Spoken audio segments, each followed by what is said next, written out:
This week's massacre in Orlando brought renewed attention to the new need for blood donors. A large, diverse blood supply is critical following any incident of a mass trauma.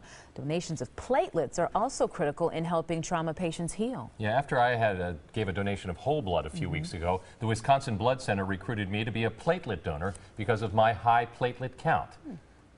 I made my first platelet donation this morning, but first I met a young man who's benefited from platelets. Art Nineheis is a tall, lean, healthy young man. When we met him in the Sherman Park garden he tends for his family, he was focused on picking fresh, sweet strawberries.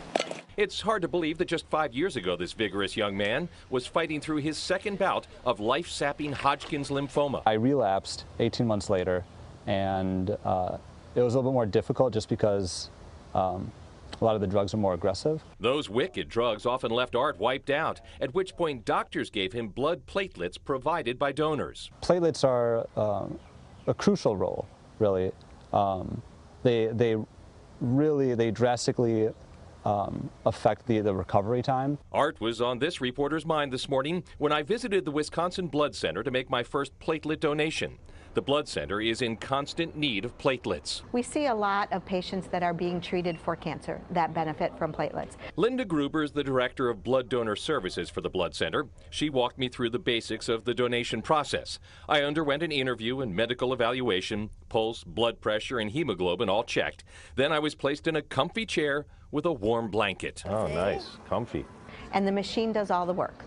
Every once in a while you have to squeeze, and it's a process of drawing blood out, separating the platelets, giving you back the red cells, drawing out, and that cycle continues throughout until we hit the amount of platelets that we are targeting for that product. And there I was, enjoying about the easiest 83 minutes of do-gooding one can imagine.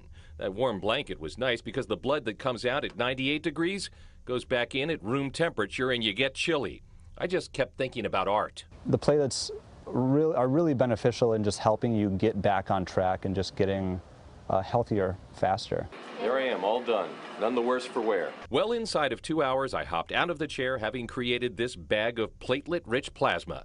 Moments later, I was treated to a Panera cinnamon roll nearly as big as my skull. Platelets are stored at room temperature, so they have a shelf life of only 5 days. So my donation will be put to good use quickly, perhaps for a chemo, trauma, or AIDS patient. If you're interested in being a platelet donor, the Blood Center of Wisconsin would sure like to hear from you and could use your help. Sounds good. Well, in this